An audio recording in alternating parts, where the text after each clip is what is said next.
Halo, selamat datang di Sapa Indonesia Malam.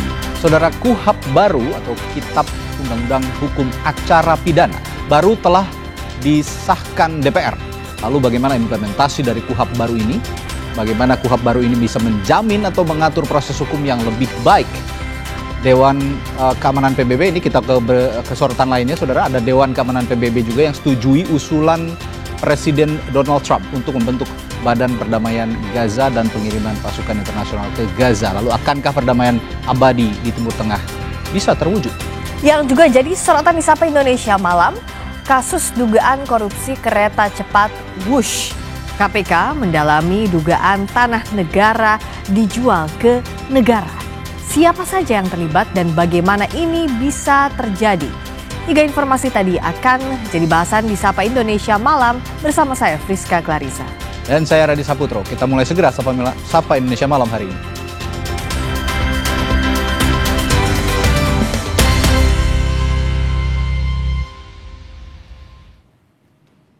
Kami mulai dari berita hujan deras yang membuat akses jalan Tegal Parang menuju Duren 3 terendam banjir setinggi 30 cm.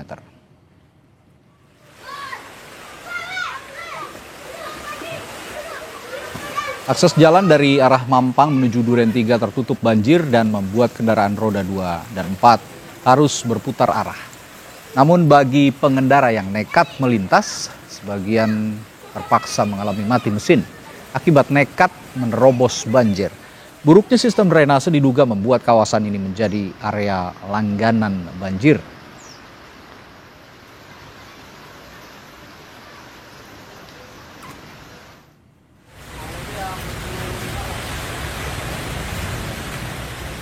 Dan tidak jauh dari Tegal Parang, saudara, permukiman warga di Jalan Pondokarya, Mampang, Perapatan, Jakarta Selatan juga terendam banjir setinggi 40 hingga 60 cm. Menurut petugas SDA Kelurahan Mampang, banjir yang menggenangi permukiman ini akibat hujan dan meluapnya air dari Kali Mampang setelah kawasan hulu diguyur hujan yang cukup deras.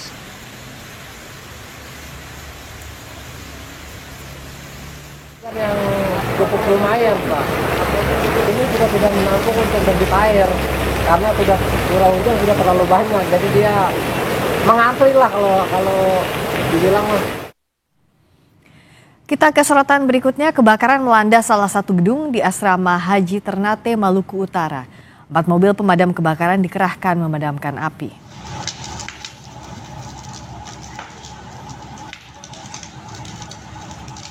Bangunan yang terbakar merupakan gedung Musdalifah di area Asrama Haji di Kelurahan Ngade, Kecamatan Ternate Selatan, Kota Ternate, Maluku Utara.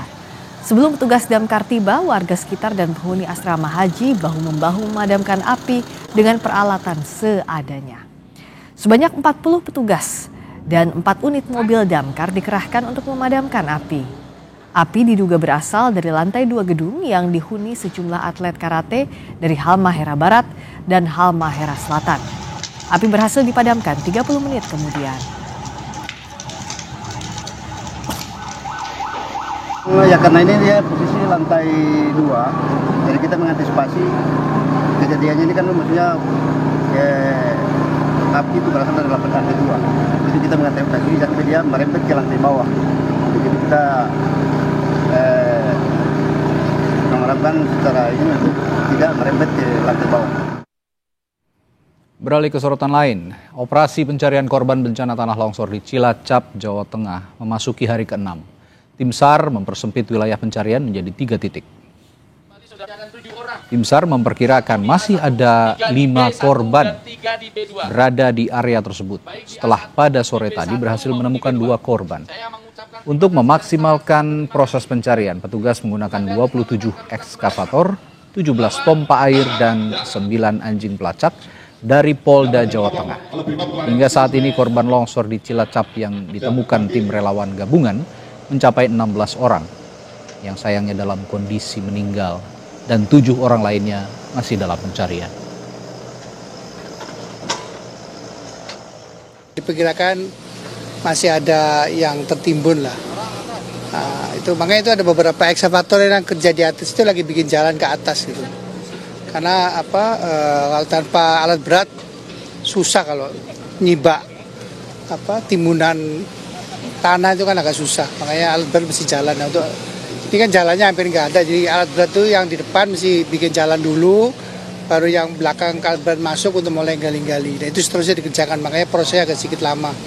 Jadi tadi sudah disampaikan oleh Pak Basarnas bahwa masih ada 7, dan kita sama-sama sedang berupaya bisa kita temukan dan nanti posisi singkatnya. Pergerakan tanah di lokasi longsor menghambat tim SAR gabungan melakukan pencarian korban di Dusun Situkung, Pandanarum, Kabupaten Banjarnegara, Jawa Tengah. 3 hari pasca terjadinya longsor di Dusun Situkung, Kabupaten Banjarnegara, Jawa Tengah, tim SAR gabungan hanya bisa melakukan pantauan dari jarak sekitar 1 km dari lokasi longsor. Area luasan lahan tanah longsor diperkirakan mencapai 10,7 hektar. Tim SAR gabungan belum mengerahkan alat berat dan mengerahkan personel SAR karena tanah masih labil dan terdapat pergerakan tanah hingga dapat memicu longsor susulan. Tim geologi menyampaikan bahwa masih adanya pergerakan tanah dan masih ada kemungkinan longsoran susulan, sehingga kondisi tanah masih rentan dan masih belum stabil, masih membahayakan tim SAR yang akan melaksanakan pencarian, sehingga kami batasi personil yang akan melakukan evakuasi ataupun penyisiran di area lokasi longsor tersebut. Korban ataupun warga yang masih belum ditemukan masih ada 26 orang. Saudara sempat meninggalkan rumahnya selama 2 hari. Warga korban bencana tanah longsor nekat kembali ke rumahnya untuk mengamankan barang berharga yang tertinggal.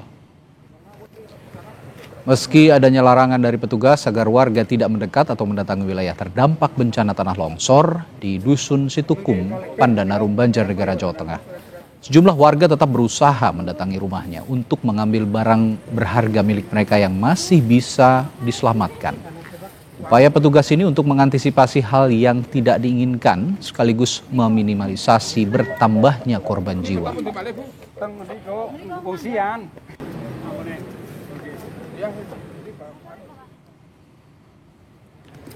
Pasca bencana longsor, warga tidak hanya berupaya menyelamatkan barang berharga, namun juga menyelamatkan hewan ternak dan memindahkan ke tempat yang lebih aman. Meski masih terjadi pergerakan tanah, warga meminta bantuan tim SAR untuk membantu proses evakuasi hewan ternak di Dukuh Situkung, Desa Pandanarum, Banjarnegara. Satu persatu kambing dan sapi berhasil dikeluarkan dari kandang menggunakan tali dan digendong. Warga mengaku hewan ternak yang masih bisa diselamatkan sengaja dipindahkan untuk memudahkan memberi pakan. Untuk mengetahui bagaimana proses pencarian korban di Banjarnegara, Jawa Tengah, kita sudah terhubung dengan jurnalis Kompas TV Gesi Lutfiah dan juru kamera Prahayuda Febrianto. Gesi, apakah pencarian masih terus dilakukan hingga sore jelang malam hari ini?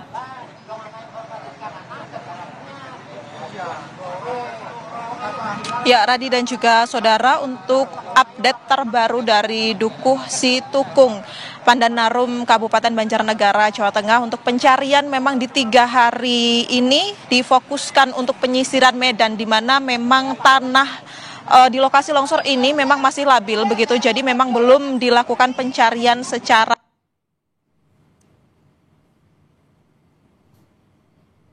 ini. Namun pencarian ini masih menggunakan alat-alat berat untuk mengamankan lokasi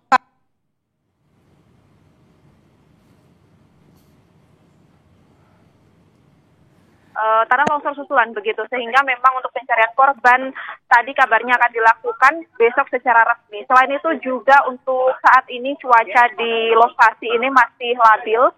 Setiap sorenya masih diguyur hujan, sehingga hal ini juga menyulitkan tim SAR gabungan dari TNI, Polri, dan juga Basarnas yang dikerahkan untuk mengamankan lokasi. Selain itu, untuk masyarakat yang berjumlah 917, saat ini update terbaru yang kami peroleh, masih mengungsi di posko-posko yang sudah disediakan.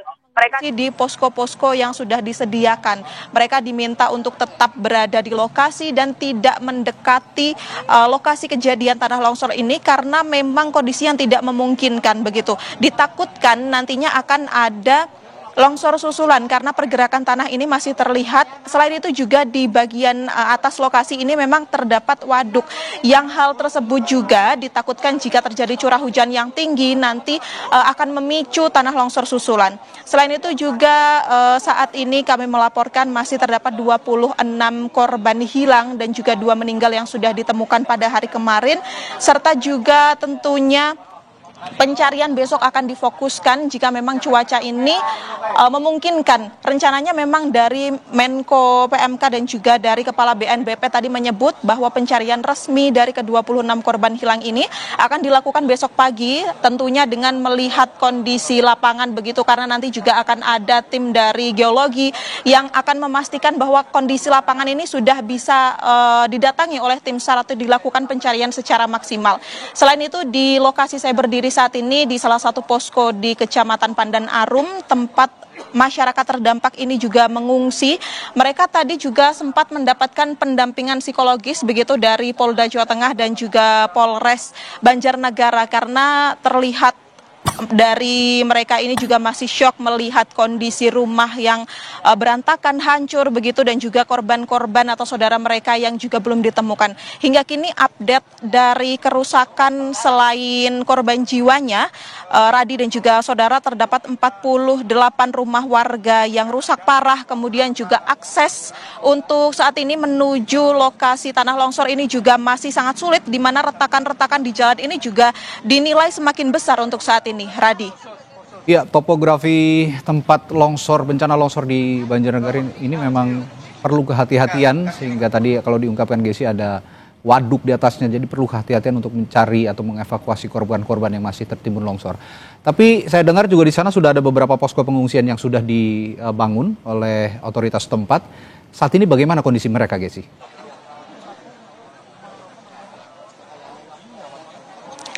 Ya, Radi dan juga saudara, untuk posko pengungsian memang ada beberapa titik, salah satunya di tempat saya berdiri saat ini di Kecamatan Pandan Arum begitu. Untuk posko sendiri sudah dilengkapi dengan berbagai kebutuhan yang tentunya diperlukan oleh masyarakat, mulai dari dapur umum, kemudian juga ada posko kesehatan, dan tadi juga terdapat pendampingan psikis begitu ya dari Polda Jawa Tengah dan juga Polres Banjarnegara, karena memang terlihat pada saat tadi ini masyarakat itu masih banyak yang syok begitu. Bahkan tadi sempat juga ada beberapa masyarakat yang saat kami tanya ini menangis karena mengetahui saudara-saudara dari mereka ini belum ditemukan hingga kini, Radi. Ya, semua daya upaya tentu saja terus dikerahkan oleh tim SAR, meskipun tadi perlu kehati-hatian, namun golden period dalam mengevakuasi korban, terutama korban longsor seperti ini, memang berpacu dengan waktu. Semoga ada titik terang bagi mereka yang masih dinyatakan hilang. Terima kasih jurnalis Kompas TV Gesi Lutfiah dan juru kamera Rahayuda Febrianto telah melaporkan langsung dari Banjarnegara, Jawa Tengah. Yang jadi perhatian hari ini, KUHP baru disahkan. DPR menyebut di Kitab Undang-Undang Hukum Acara Pidana baru, hak-hak warga negara lebih diperkuat. Informasinya usai jeda di Sapa Indonesia Malam.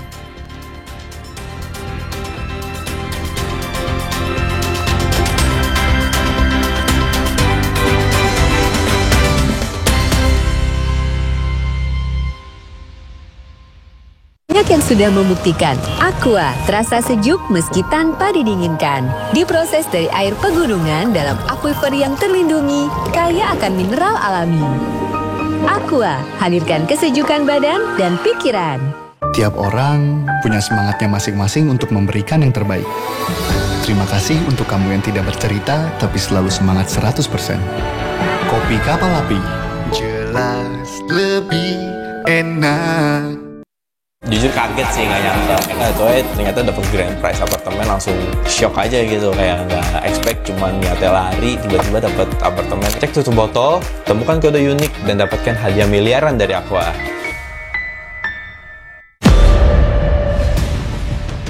Memang kalau nggak dapat, ya udah.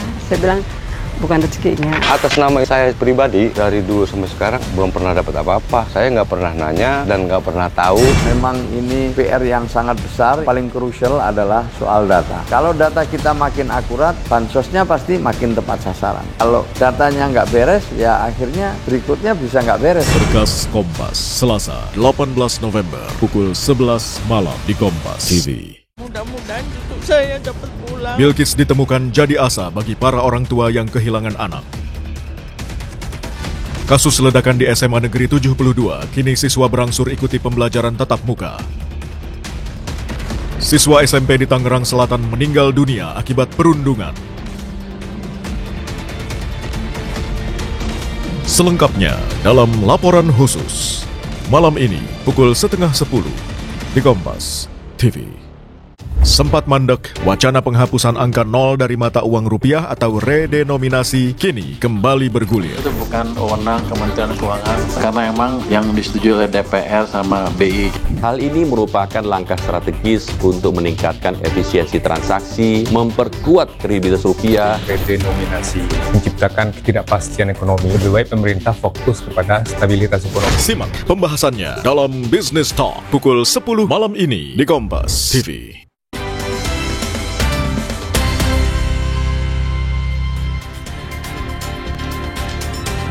DPR sahkan rancangan Kitab Undang-Undang Hukum Acara Pidana menjadi undang-undang.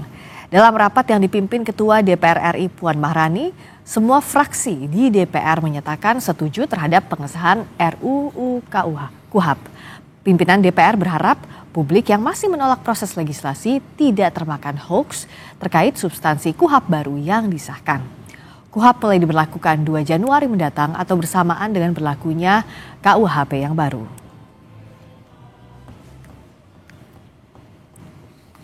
Apakah dapat disetujui untuk disahkan menjadi undang-undang? Setuju. Terima kasih.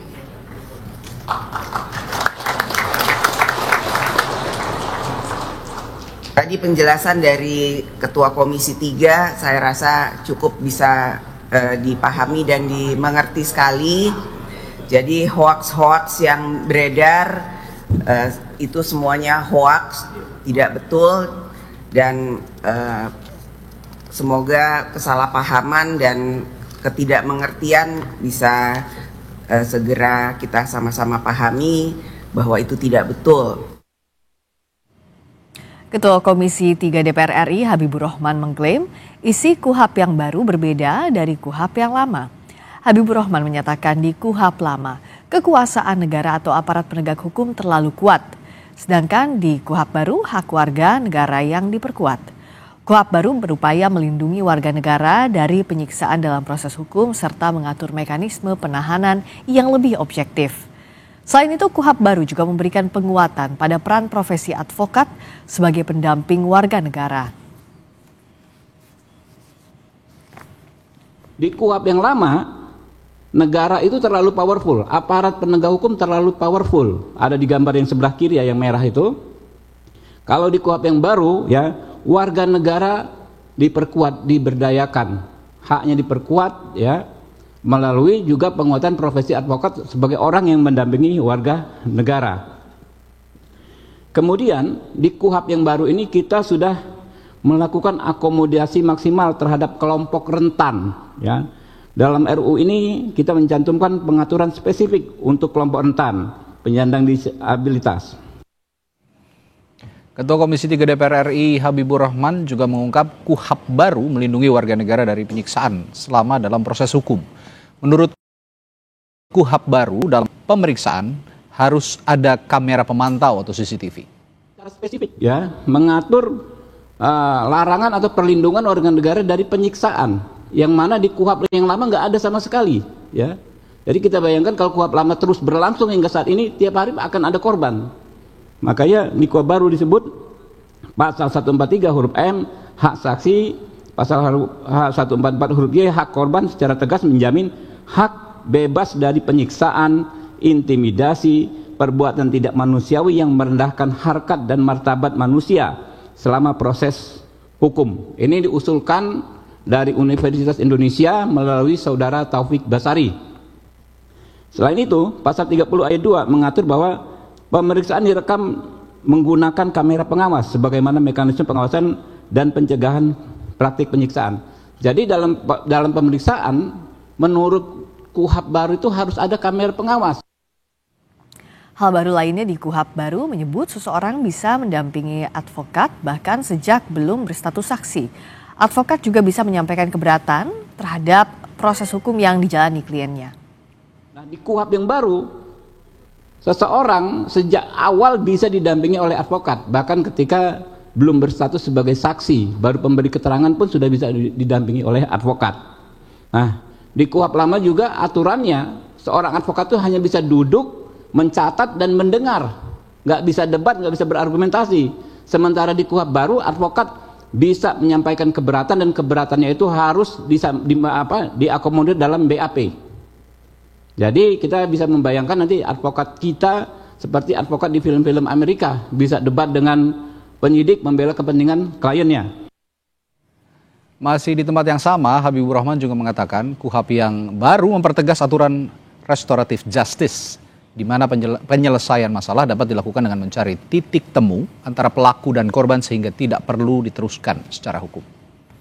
Ya, keadilan restoratif ini adalah intinya penyelesaian masalah antara pelaku dengan korban untuk mengembalikan kerugian korban tanpa melanjutkan ke proses hukum. Banyak sekali perkelahian remaja, misalnya orang yang sudah damai tapi proses hukumnya sering lanjut, ya kan ya. Pertengkaran tetangga antar tetangga, orang yang sudah damai tapi proses hukum berlanjut. Ujaran, ya yang sekarang disebut ujaran kebencian, orang merasa dicemarkan nama baiknya, tidak dimusyawarahkan tapi prosesnya bisa berlanjut. Dengan KUHP yang baru itu ada yang namanya mekanisme restoratif justice, bisa bertemu, dipertemukan pelaku dengan korban, dicari titik temunya sehingga nggak perlu lanjut ke proses hukum. Ini nilai-nilai luhur yang sejak zaman dulu sebetulnya juga sudah ada, tapi baru kita atur secara tegas dalam KUHP ini, ya.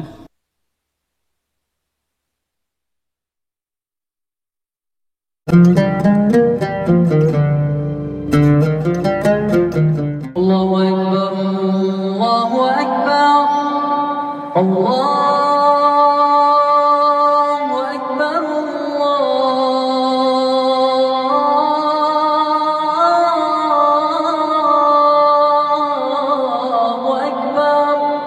أشهد أن لا إله إلا الله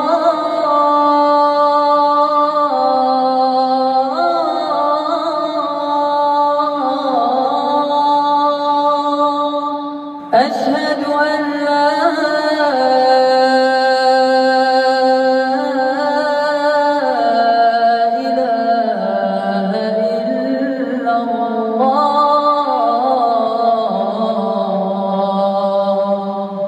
أشهد أن محمدا رسول الله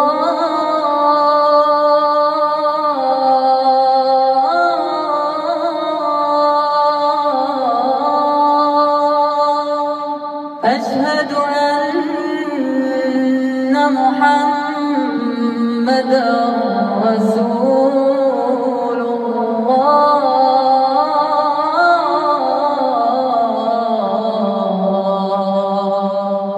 حي على الصلاة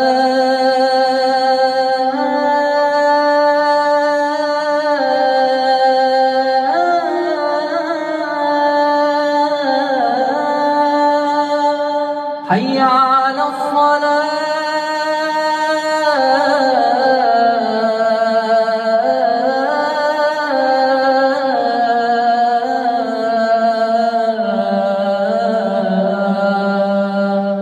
حي على الفلاح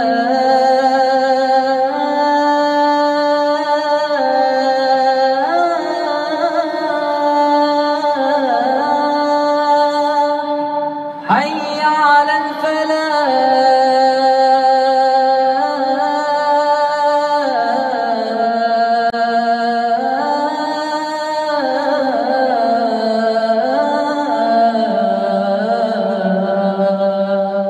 الله أكبر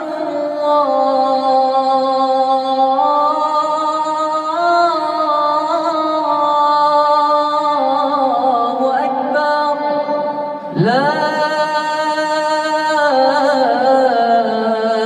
إله إلا الله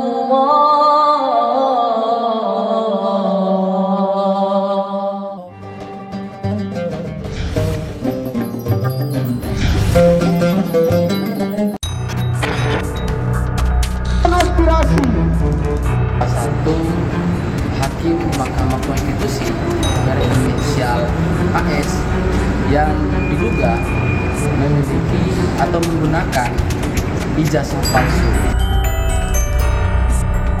Legalisasi asli dari KPRI di Palsu.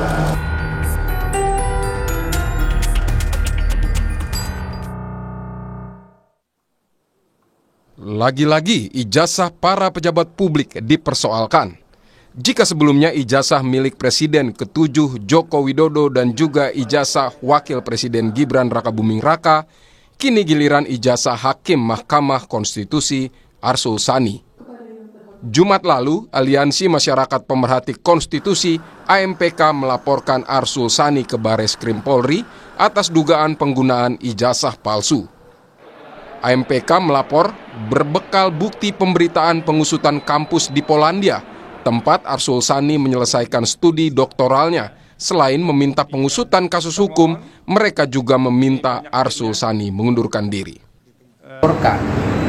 Salah satu hakim Mahkamah Konstitusi berinisial AS yang diduga memiliki atau menggunakan ijazah palsu. Itu yang kami dapatkan atau yang kami terima. Salah satunya itu adalah pemberitaan terkait dengan penyelidikan salah satu komisi pemberantasan korupsi yang ada di Polandia yang coba untuk melakukan pemeriksaan terkait dengan legalitas kampus, di mana salah satu hakim berkuliah mendapatkan titel S3 di tahun 2023. Hakim Mahkamah Konstitusi Arsul Sani membantah tudingan ijazah palsu program doktoral miliknya. Dengan menunjukkan ijazahnya ke hadapan wartawan, Arsul menjelaskan program doktoral ditempuh selama 11 tahun karena kesibukan menjadi pengurus Partai P3 dan anggota DPR RI. Arsul bilang, di 2011 ia memulai program doktoral di Glasgow Caledonian University, Inggris. Karena kesibukan, ia memutuskan melanjutkan dan mentransfer SKS yang diperoleh sebelumnya ke Collegium Humanum Warsaw Management University di 2020. Program transfer doktoral, ya, maka apa yang sudah saya capai, ya, di Glasgow Caledonian University itu kemudian diakui. Di sanalah diberikan, ya, di sanalah diberikan ijazah asli itu. Ijazah itu saya copy, malah dibantu copy oleh KPRI dan kemudian saya legalisasi. Tadi legalisasi itulah yang saya pergunakan juga untuk melengkapi berkas administrasi ketika teman-teman di Komisi 3 sebagian itu mendorong saya untuk juga ikut proses seleksi Hakim Konstitusi itu. Skemanya adalah program transfer doktoral, ya. Maka apa yang sudah saya capai, ya, di Glasgow Caledonian University itu kemudian diakui. Di sanalah diberikan, ya, di sanalah diberikan ijazah asli itu. Ijazah itu saya copy, malah dibantu copy oleh KPRI dan kemudian saya legalisasi. Tadi legalisasi itulah yang saya pergunakan juga untuk melengkapi berkas administrasi ketika teman-teman di Komisi 3 sebagian itu mendorong saya untuk juga ikut proses seleksi Hakim Konstitusi itu. Arsul Sani juga menjelaskan ijazahnya sesudah diuji di DPR saat seleksi sebagai Hakim Mahkamah Konstitusi, mulai dari seleksi administrasi hingga uji berkas yang diharuskan menunjukkan ijazah aslinya. Di tengah polemik tudingan ijazah doktoral palsu ini, Arsul mengaku telah memberikan salinan dan berkas yang berkaitan dengan program doktoralnya ke Majelis Kehormatan Mahkamah Konstitusi atau MKMK. Proses seleksi di DPR itu standar. Begitu seleksi administrasi selesai, itu menyerahkan kopi berkas dan menunjukkan aslinya. Jadi ijazah itu kopi berkasnya adalah tentu kalau ijazah adalah kopi berkas yang sudah dilegalisasi ya oleh lembaga yang berwenang. Dan kemudian sejauh menyangkut diri saya itu tidak ada yang mengajukan keberatan atau tanggapan apapun sampai kemudian saya terpilih. Dan semua berkas ini sudah saya sampaikan juga kepada Mahkamah Kehormatan Mahkamah Konstitusi MKMK. Bagaimana tanggapan Majelis Kehormatan Mahkamah Konstitusi? Melalui keterangan tertulis kepada Kompas TV, Ketua Majelis Kehormatan Mahkamah Konstitusi menyampaikan dugaan ijazah palsu Arsul Sani sedang dalam pemeriksaan. Wewenang kami adalah memeriksa ada tidaknya pelanggaran kode etik dan perilaku hakim, bukan ada tidaknya tindak pidana. Mantan anggota Komisi 3 DPR Trimedia Panjaitan menyebut ikut menyeleksi Arsul Sani saat uji kelayakan dan kepatutan calon hakim MK. Trimedia bilang fokus anggota Komisi 3 saat itu mengenai visi dan misi Arsul Sani. Sementara soal persyaratan ijazah ditangani Sekretariat Komisi 3 DPR. Terkait ijazah Arsul yang kini dipersoalkan, Trimedia bilang Komisi 3 DPR dapat memanggil lagi Arsul Sani untuk meminta klarifikasi. Itu pertama di sekretariat. Pada saat mendaftarkan itu tentu Pak Arsul Sani sudah melengkapi termasuk soal pembayaran pajak, LHKPN, beliau sudah melengkapi itu. Dan memang pada saat awalnya, pada saat pendahuluannya, sebelum pembuatan makalah itu dilakukan pengecekan di lintas praksi, Mbak. Tidak semua anggota Komisi 3 terlibat, pimpinan Komisi 3 dan Kapoksi kalau di DPR yang melihat perwakilan dari praksi-praksi yang melihat kelengkapan persyaratannya, dan tidak ada yang berkomentar soal persyaratan, lebih pada apa visi misi yang dikembangkan oleh Pak Arsul Sani di MK nantinya. DPR tentu bisa juga mengundang Pak Arsul Sani ini datang, dan tentu Komisi 3 bertanggung jawab karena yang memilih Pak Arsul Sani menjadi hakim konstitusi. Bisa juga dilakukan pemanggilan kepada Pak Arsul Sani itu oleh Komisi 3. Menurut pakar hukum tata negara Universitas Mula Warman Herdiansah Hamzah, tidak ada pemeriksaan cermat di DPR karena Arsul Sani sebelumnya juga merupakan kolega para anggota DPR yang menyeleksinya. Karena itu perlu dipikirkan kembali seleksi hakim MK lewat pintu anggota DPR. Karena kasus ini sudah dilaporkan, maka kepolisian harus bergerak cepat untuk menjelaskan persoalan ijazah untuk segera memulihkan nama baik Mahkamah Konstitusi. Inilah problemnya kalau kemudian kamar politik yang mengusulkan hakim MK itu juga diisi oleh politisi. Kita nggak punya masa cooling off period gitu ya. Makanya ke depan sebenarnya penting untuk diatur masa cooling off period itu. Seorang politisi yang hendak maju menjadi hakim MK yang harusnya ada masa cooling down atau cooling off period itu, misalnya 5 tahun dan lain sebagainya. Karena kalau dia memilih sesama politisi, bahkan sesama anggota DPR, ada semacam prinsip kehati-hatian yang dilupakan gitu. Ya udah, ini karena kawan sendiri atas dasar oleh Pak Arsul, foto ijazah, foto wisuda itu tidak cukup, kan bukan persoalan foto ijazah dan wisudanya, tetapi bagaimana ijazah itu diperoleh, kan, bagaimana wisuda itu diperoleh gitu.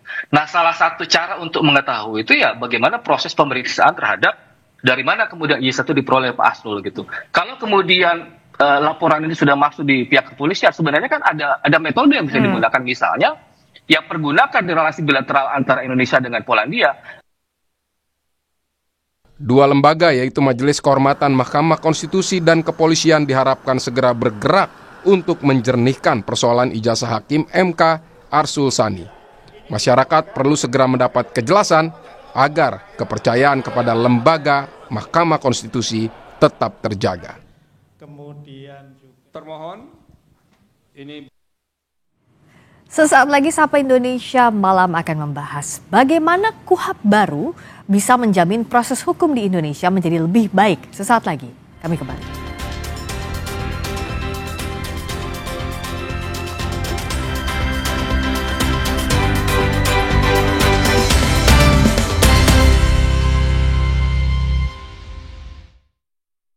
Ini Pak, kalau tutupnya aja gini, isinya gimana? Tidak semua air itu sama. Aqua dalam galon yang dibersihkan 20 kali, diisi tanpa tersentuh tangan dan ditutup sempurna.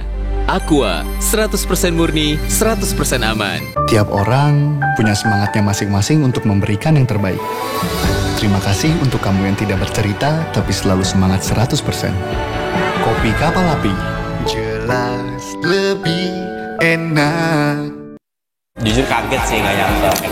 Ternyata dapet grand prize apartemen, langsung shock aja gitu. Kayak nggak expect, cuman niatnya lari, tiba-tiba dapet apartemen. Cek tutup botol, temukan kode unik, dan dapatkan hadiah miliaran dari Aqua.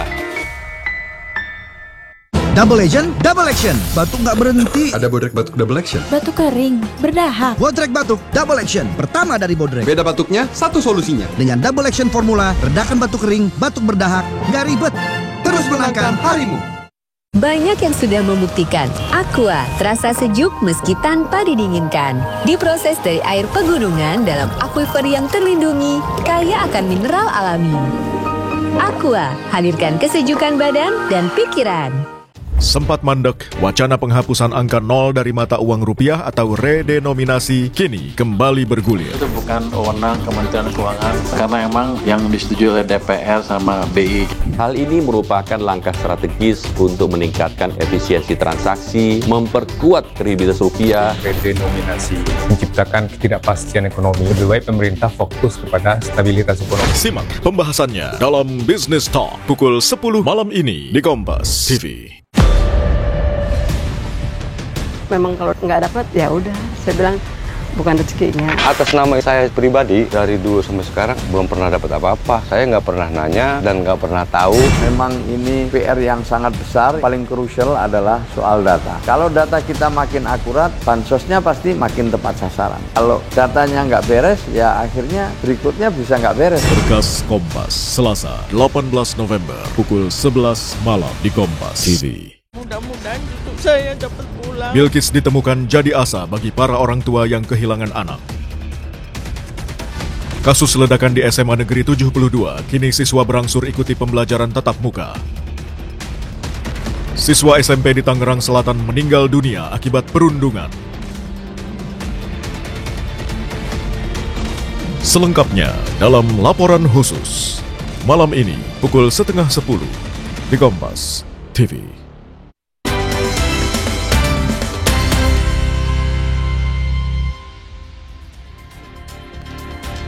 Kembali di Sapa Indonesia Malam bersama saya Friska Clarissa.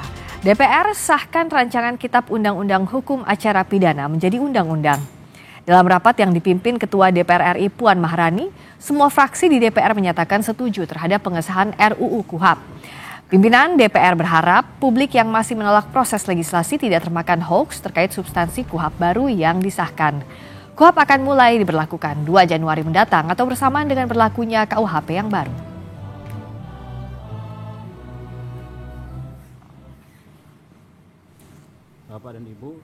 Ketua Komisi 3 DPR RI Habibur Rahman mengklaim isi KUHP yang baru berbeda dari KUHP lama.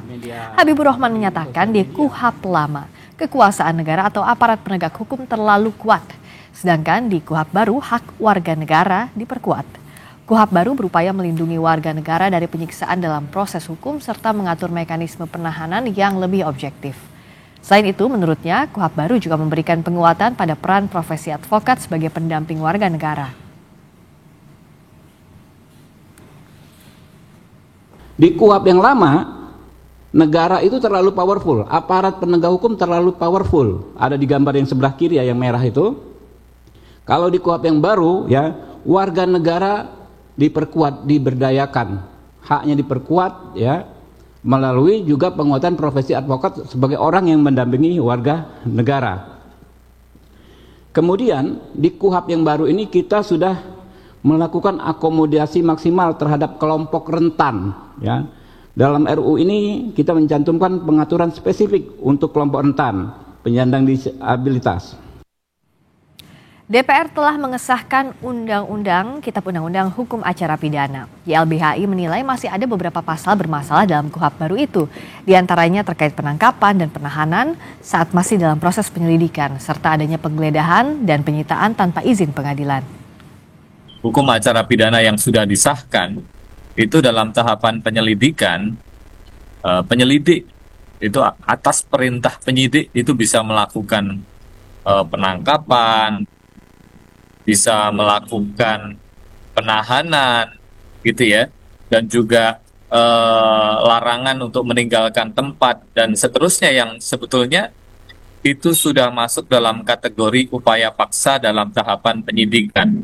Nah, jadi ini jadi pertanyaan, kenapa kemudian dalam tahapan masih penyelidikan sudah diberikan kewenangan itu? Di samping itu juga soal bagaimana upaya paksa penggeledahan dan juga penyitaan ini dimungkinkan untuk tanpa izin pengadilan, ya, tanpa check and balances oleh lembaga kehakiman, begitu ya. Ini rentan untuk kemudian terjadi apa yang disebut dengan abuse power, penyalahgunaan kewenangan. RUU KUHAP telah disahkan menjadi undang-undang. Lalu bagaimana implementasi dari KUHAP baru ini? Apakah Kitab Undang-Undang Hukum Acara Pidana baru bisa menjamin atau mengatur proses hukum yang lebih baik? Kita bahas bersama anggota Komisi 3 DPR RI fraksi Golkar, Sudesson Tandra, dan Ketua YLBHI Muhammad Isnur. Selamat malam, Mas Isnur, Pak Sudesson. Selamat malam, Mbak. Malam, Pak Tandra. Alhamdulillah sehat-sehat. Nah, karena ada semuanya di sini, marilah kita berdiskusi soal KUHAP baru. Saya ke Mas Isnur dulu. Setelah disahkan, sebenarnya masih ada pasal-pasal yang dianggap problematik atau enggak sih? Sangat banyak, Mbak. Misalnya jadi gini, apa? tadi klaimnya gini, klaimnya ada penambahan hak disebutkan. Warga negara. Ya, dalam hak tersangka, hak saksi, hak korban ditambahkan. Pertanyaan besarnya, kalau dia nggak dipenuhi, apa dampaknya? Itu yang nggak ada di KUHAP. Misalnya gini, ada dilakukan kekerasan penyiksaan. Ya kan? Itu di mana dievaluasinya? Bagaimana bukti-bukti yang didapat dari penyiksaan?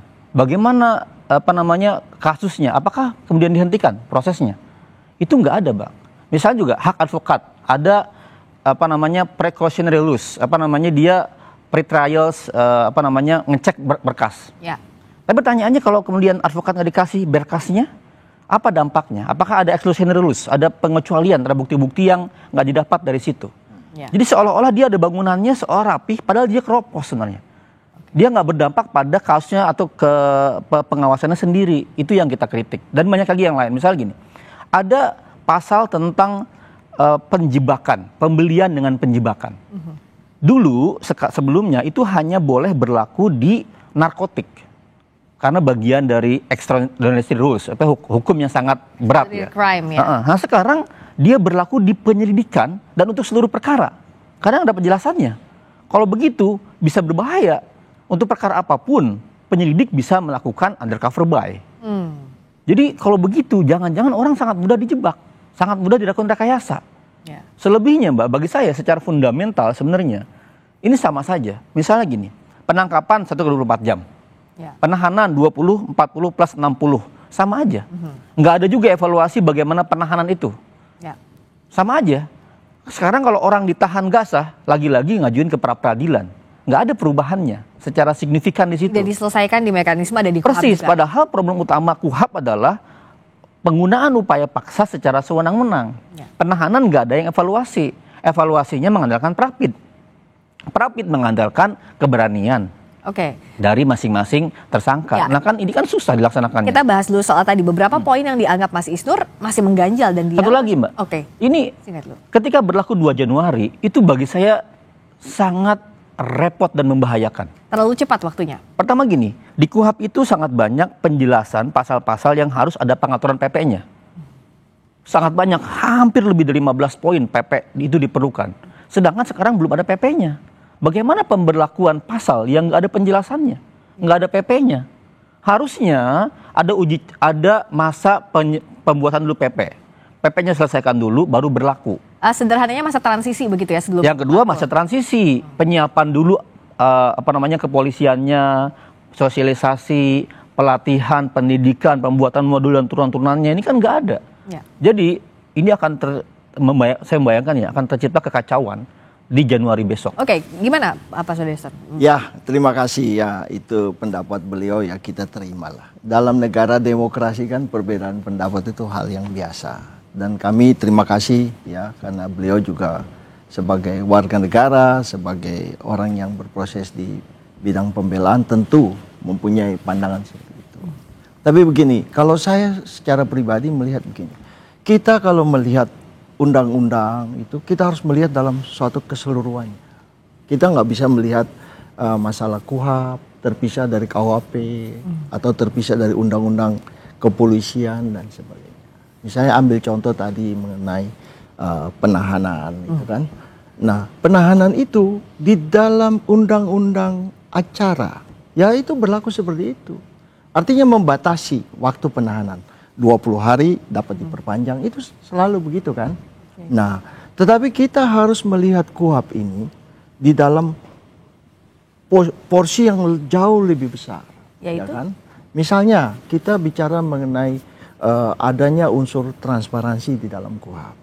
Yang kedua, kita harus melihat bahwa KUHP ini untuk menjawab ya pidana yang awalnya retributif yang bersifat untuk menghukum, kita sekarang berubah menjadi pidana yang bersifat restoratif. Nah, ini hal ini pertama.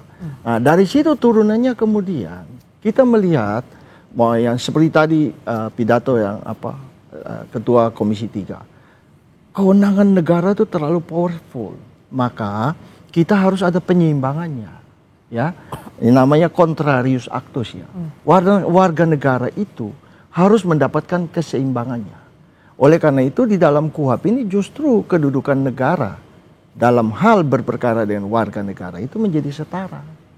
Nah, bagaimana caranya? Kewenangan advokat kita perbesar, ya kan? Sampai di tingkat di mana advokat dapat mendampingi, ya, mulai dari penyidikan sampai ke proses pengadilan. Yang tadi saya agak mengkritik sedikit apa yang diinformasikan, bahwa penyelidikan itu bukan masuk upaya paksa. Sehingga tidak bisa orang ditangkap di dalam penyelidikan. Di dalam KUHP sudah jelas diatur. Gitu. Ya. Tapi misalnya begini, dalam hal terjadi orang itu aparat penyelidik itu di dalam rangka dia menyelidiki. Terjadi perbuatan. Itu kan namanya tertangkap tangan. Ya kan? Itu ada prosesnya lagi. Dan itu diatur? Diatur, jelas. Dalam KUHP maupun di dalam KUHP pidana. Kan begitu. Di situ, di dalam KUHP yang baru, kita itu kemudian mendefinisikan apa yang dimaksud dengan tertangkap tangan. Sehingga ya banyak kan masyarakat berprotes misalnya ya dalam tanda petik KPK. Ya, udah selesai, orang sudah lagi tidur di sana gitu. Bicaranya tertangkap tangan. OTT. Iya, OTT. Nah, kita mendefinisikan apa yang dimaksud dengan OTT. Itu jelas, gitu ya.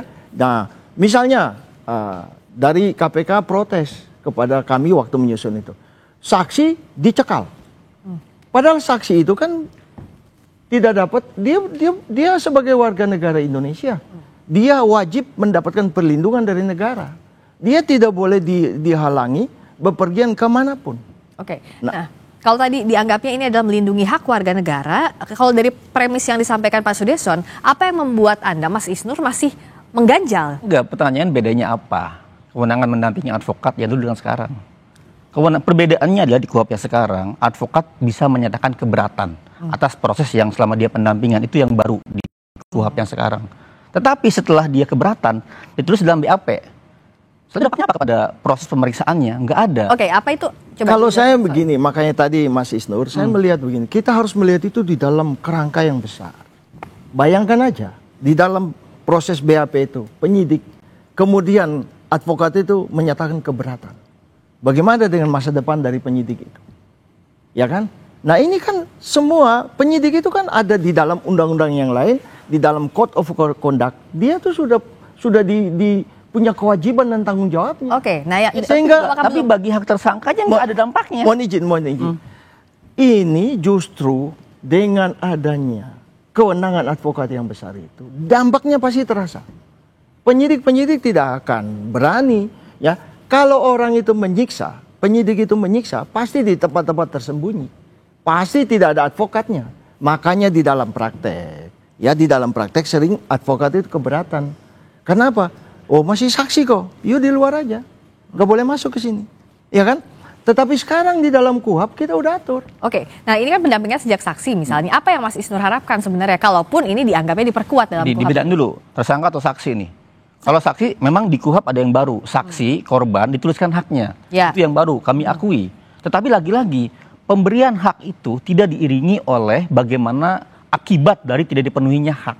Jadi kalau haknya tidak dipenuhi, akibatnya apa? Harusnya ada yang tegas. Mekanisme untuk komplainnya di mana?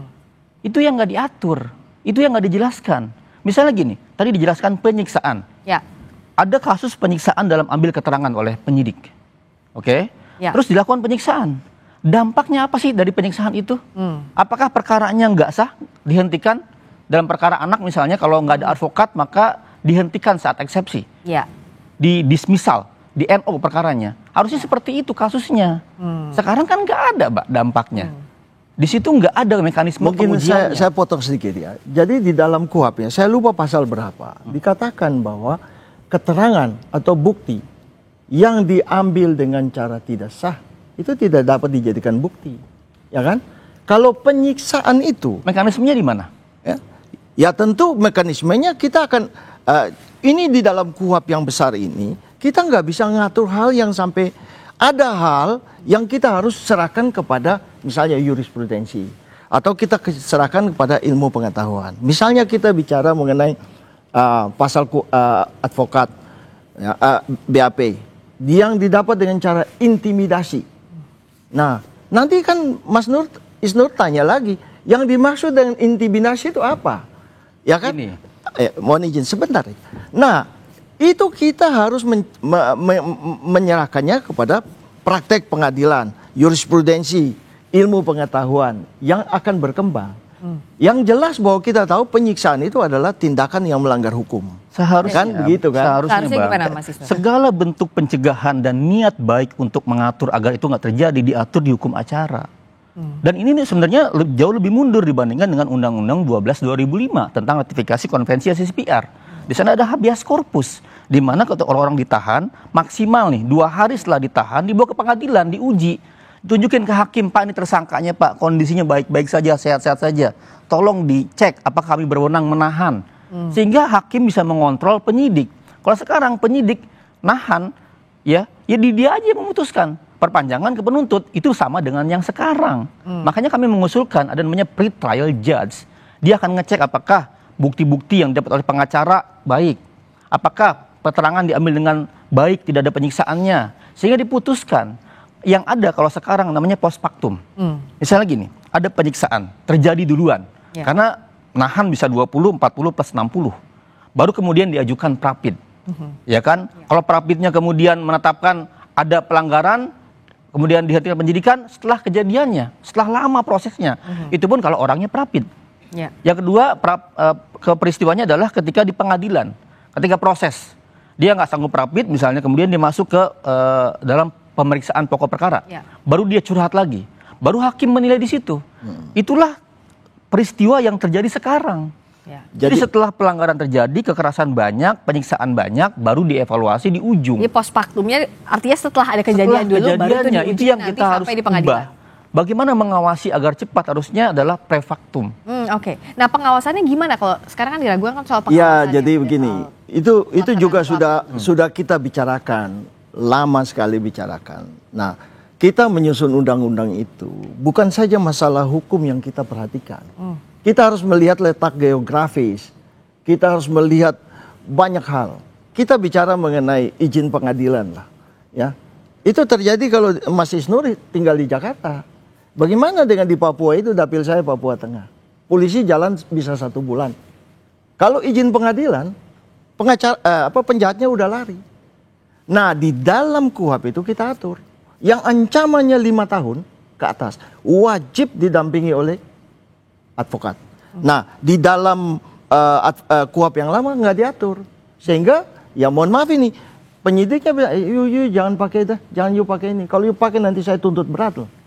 Sekarang wajib. Ya kan? Sekarang wajib. Nah, ada beberapa yang ancaman di bawah 5 tahun. Misalnya, kejahatan terhadap keamanan negara dan sebagainya itu juga wajib. Bahkan ada yang ancaman 1 tahun wajib didampingi pengacara. Bagi kami alat untuk izin sebentar 1 menit.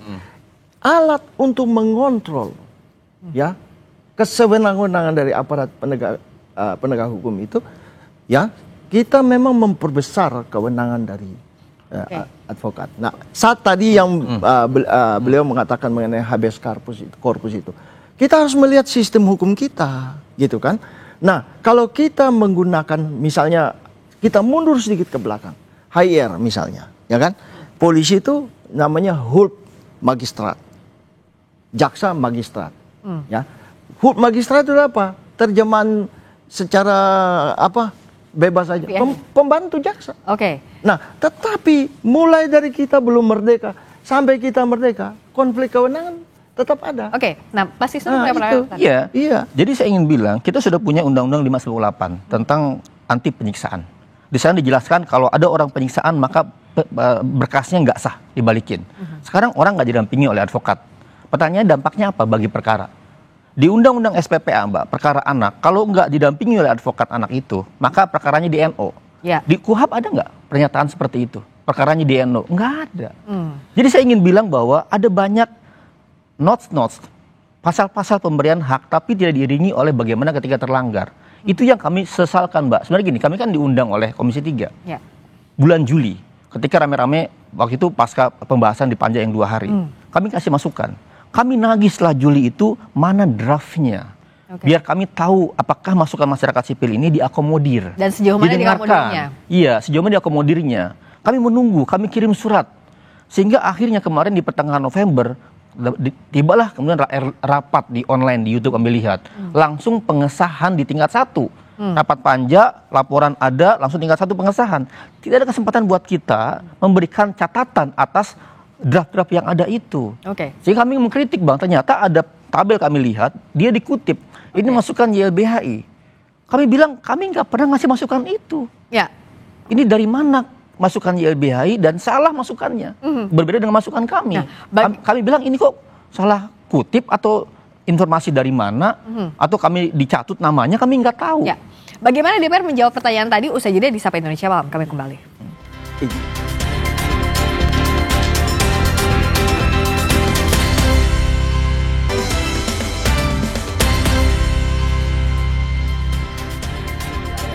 Masih di Sapa Indonesia Malam, saya tanya ke Pak Sudeson. Tadi kan ada keberatan dari Mas Isnur. Diajak ngobrol, waktu itu diajak berdiskusi dalam forum resmi Juli, tapi pada praktiknya yang dikutip tidak sesuai dengan apa yang jadi masukan masyarakat sipil. Ya, terima kasih. Mungkin saya tidak terlalu ingat ya poin-poin yang disampaikan oleh YLBHI, dalam hal ini diwakili oleh Mas Isnur. Tapi sepengetahuan kami, semua yang diajukan oleh teman-teman itu yang sudah masuk ke dalam perumusan kita pasti kita akomodir. Ya, memang teman-teman dari YLBHI dan teman-teman yang lain itu memang mempersoalkan hal-hal yang berkaitan dengan hak asasi manusia, dengan hak korban, hak dari tersangka, dan kami melihat bahwa semua hak-hak tersangka yang maksimal itu sudah kami penuhi. Dan begini, kita juga harus melihat keseimbangannya, ya. Dalam hal-hal tertentu, di dalam kejahatan-kejahatan berat, kalau kewenangan dari aparat penegak hukum itu kemudian dipangkas, kejahatan itu nggak bisa terungkap. Nah, itulah sebabnya kita harus melihat suatu keseimbangan yang ada. Saya rasa demikian. Tapi kalau misalnya pada praktiknya tidak tercantum di sana, apa yang bisa dilakukan? Sekarang kan sudah diketok palu. Ada kejahatan berat yang diatur oleh undang-undang tertentu, maka biarkan hukum acaranya di sana. Jangan dimasukin yang di generiknya. Ketika undercover by, pengaturan yang khusus untuk narkotik, itu kan kita nggak masalah, Bang. Selama ini kami dukung, karena untuk narkotik tiba-tiba dia ada diatur di kewenangan penyelidik. Bayangkan gini, in general jadinya. Ya, bayangkan kasusnya penadahan nih ya. Saya beli handphone, ya, terima dari seseorang, ternyata handphone ini handphone hasil curian. Diam-diam saya beli, saya nggak tahu. Akhirnya saya terkena pasal dengan dia saya penadah. Karena dia kena masuk jebakan undercover by. Artinya apa? Sangat mudah lagi-lagi abuse of power dilakukan di sana. Kesewenang-wenangan aparat yang selama ini nggak dikontrol, susah dikontrol, terjadi dengan mudah besok. Saya rasa kalau itu beliau ini terlalu khawatir. Jadi begini, yang tadi beliau sampaikan, misalnya undang-undang narkotik. dengan berlakunya KUHP, apakah undang-undang menjadi batal? Kan tidak. Kita ini sekarang sudah sepakat bahwa KUHP kita ini, ya, kita mau mengadakan satu kodifikasi, ya kan?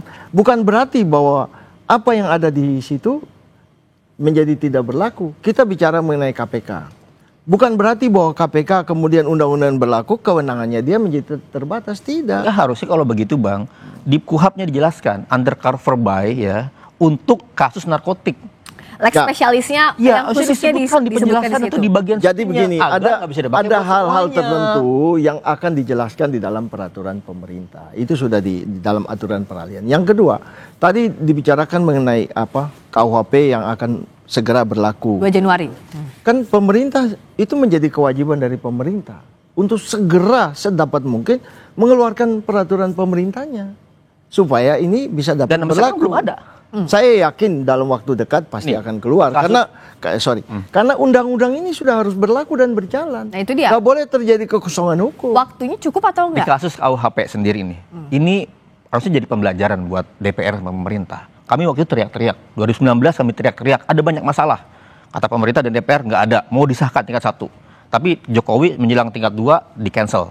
Akhirnya dalam proses menuju 2022-2023 ditemukan banyak pasal. Diperbaiki akhirnya.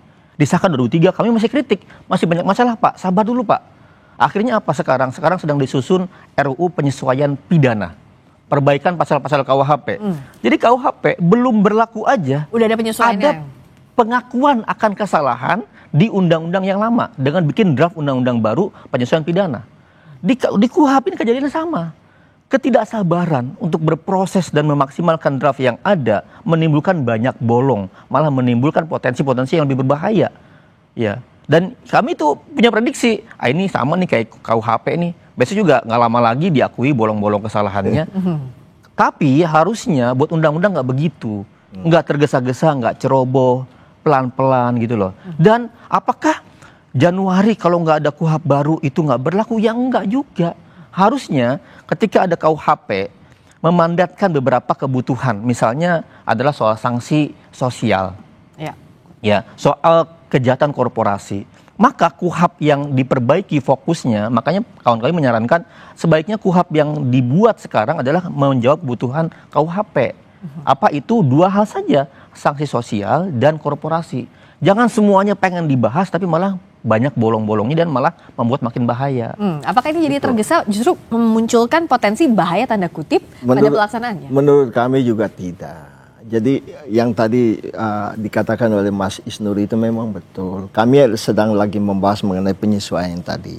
Tapi kan itu hanya minor, bukan hal-hal yang itu bisa mengenai dulu karena KUHP yang lama itu mengenai apa? Denda itu tidak diatur secara terperinci. Nah sekarang kan sudah kemudian diatur misalnya denda kategori 1, kategori 2, kategori 3. Hanya itu, tidak sesuatu yang yang substansial, ya. Yang itu aja, tidak sampai cenderung untuk merampas hak warga negara atau cenderung untuk otoriter, tidak ada. Nah, di dalam KUHP kita ini, kalau saya sebagai manusia harus mengatakan bahwa kita kan manusia, pasti ada kelemahannya kan. Tetapi kita sudah semaksimal mungkin mengatur ini sehingga ini kita berharap ini dapat menjawab persoalan-persoalan. Nah, KUHP kita ini kan pada prinsipnya adalah untuk membatasi kewenangan aparat penegak hukum untuk mencegah tindakan kesewenang-wenangan. Maka tadi di awal saya katakan, di unsur KUHP ini ada 2 hal. Satu, transparansi. Kita membutuhkan transparansi. Dan yang kedua, perlindungan kepada hak asasi manusia. Nah, dari situ kita turunkan semua. Jadi kalau dikatakan bahwa KUHP ini sebenarnya lebih jelek dari KUHP lama, ya menurut Mas saja, bagaimana dulu Mas sebagai seorang pemberi bantuan hukum dan advokat. Nah, ini 2 hal di dalam KUHP kita sudah mendefinisikan pemberi bantuan hukum dan advokat. Jangan Mas sekarang dulu aja ke KPK misalnya. Ya saya sempat tanya kan, setuju nggak kalau saksi kemudian dicekal? Setuju nggak? Kemudian kan Mas waktu itu menjawab tidak setuju. Nah, itu saja kan sudah ada suatu perbedaan besar. Bahkan di dalam proses penyelidikan wajib didampingi oleh advokat. Nah kalau sekarang ini harus berlaku 2 Januari, Mas Isnur apa yang jadi kekhawatirannya? Itu nggak logis banget, Mbak. Kalau undang-undang tuh harus ada masa transisinya. Masa pembuatan PP-nya dulu. PP-nya berapa lama dibutuhkan? KUHP 3 tahun aja belum jadi nih PP-PP-nya semua. Mau berlaku Januari, sampai sekarang belum jadi. Yang kedua, masa persiapannya, sosialisasi kepada kepolisiannya, kepada penuntutnya, kepada Mahkamah Agung. Dan di berbagai tingkat begitu iya dong, agar dia siap dulu. Ini apa pemahamannya? Jangankan anggota polisi, anggota DPR saja, mungkin antar mereka bisa berdebat. Belum lagi ahli-ahlinya, para pengajar-pengajarnya, belum memahami draft ini. Ini baru diupload, Mbak, pagi hari menjelang pengesahan. Kami baru tahu draft ini seperti ini. Kami nggak sempat lagi kasih masukan sehingga minta penundaan dan lain-lain gitu. Jadi ini sangat tidak logis dan berbahaya ketika ada banyak pasal-pasal multitafsir ditafsirkan berbeda oleh kepolisian. Ya. Misalnya gini, tadi yang saya bilang pembelian terselubung. Karena sudah ada kewenangannya di sini sebagai penyelidik sebagai penyelidik misalnya. Sini ada nih kewenangan pembelian terselubung. Saya datang aja ke Jatinegara, datang ke pasar Klender, ya. Ada pembeli ini ya kan, barangnya tahu saya ini barang hasil curian nih. Langsung saya grab aja di situ beli tangkap. Karena penafsiran hukumnya pun berbeda. Hukumnya bisa berbahaya karena nggak ada PP dan lain-lainnya. Terus yang berikutnya gini, kenapa saya bilang berbahaya, Bang? Penyitaan, penggeledahan, pemblokiran itu ada kewajiban hakim. Ya. Tetapi dibuka klausul dengan dalam keadaan mendesak, nggak perlu izin hakim. Tapi ada pasal yang berbahaya, ayatnya gini bunyi, Mbak. Dengan penilaian penyidik. Jadi situasi mendesak itu diserahkan terserah penyidik. Subjektif artinya. Subjektif. Artinya apa? Kapanpun kita bisa diblokir, bisa disita, kalau dianggap bisa mendesak berdasarkan dengan asumsi subjektif dari penyidik. Itu berbahaya. Apa antisipasinya jika ini terjadi di lapangan dan apa tindakan preventif? Kan itu kan masuk ke dalam upaya paksa dan itu dapat di-challenge, ya kan? Jadi kalau kita bicara mengenai kewenangan itu, kan ada diskresi-diskresi yang nggak mungkin kita atur, ya kan? Misalnya nih kita bicara mengenai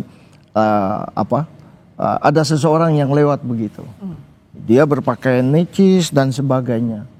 Apakah dia orang baik atau penjahat kan kita nggak tahu. Apakah polisi harus pergi ke sana dulu, bikin surat penangkapan? Nggak bisa. Itu di dalam satu naluri polisi itu dia dengan sendirinya dia akan melihat. Oh ini kelihatannya mau melakukan kejahatan, diikutilah dia. Nangkep. Nah namanya tertangkap tangan. Ya kan? Jadi persoalan-persoalan yang diskresional itu nggak bisa kita atur. Misalnya tadi Mas Isnur mengatakan bagaimana caranya itu. Kalau kita memblokir itu. Dalam kecepatan perbankan misalnya. 1 detik uang sudah hilang keluar. Kejahatan-kejahatan judi online dan sebagainya. Apakah kita harus menunggu untuk meminta izin ke pengadilan? Tetapi di dalam semuanya ini sebenarnya, ya, apakah itu aparat penyidik dan sebagainya, dibutuhkan ada code of conduct mereka yang nggak bisa kita atur semua di dalam KUHP, ya kan? Mereka juga, saya yakin institusi kepolisian, kejaksaan, pengadilan, KPK, semua mau agar prestasi mereka, kerja mereka semua diberikan apresiasi oleh kita semua kan. Oleh karena itu mereka wajib melakukan sesuatu yang baik. Oke, karena ini kan berlaku 2 Januari, apa sebenarnya kalau dari YLBHI yang sebenarnya masih diharapkan bisa dilakukan begitu sebelum penerapan KUHP yang baru? Saya sih meminta Pak Prabowo ya melakukan, kalau ini disahkan ya, pertama nggak tanda tangan dulu. Karena berlaku secara otomatis Perpu deh.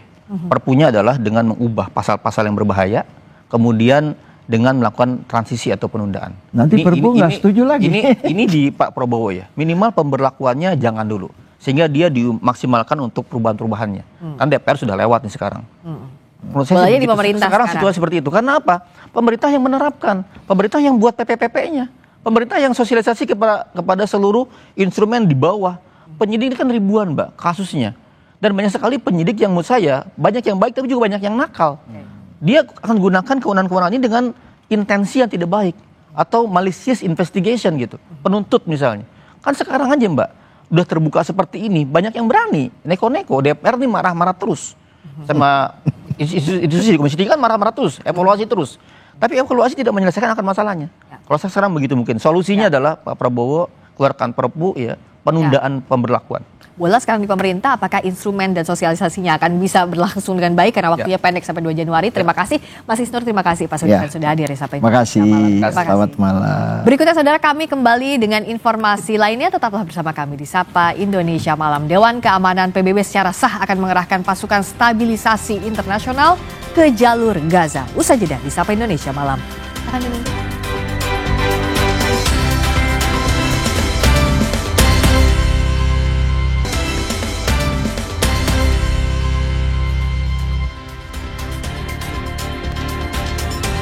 Saudara, Duta Besar Amerika Serikat untuk PBB, Mike Waltz, mengumumkan Dewan Keamanan PBB sahkan resolusi usulan Presiden Donald Trump mengirimkan pasukan internasional ke Gaza. Dewan Keamanan PBB mengesahkan resolusi usulan Amerika Serikat untuk membentuk Dewan Perdamaian di jalur Gaza dan mengerahkan pasukan stabilisasi internasional. Dalam pemungutan suara, 13 negara mendukung rencana resolusi tersebut. Sedangkan Rusia dan Tiongkok memilih abstain.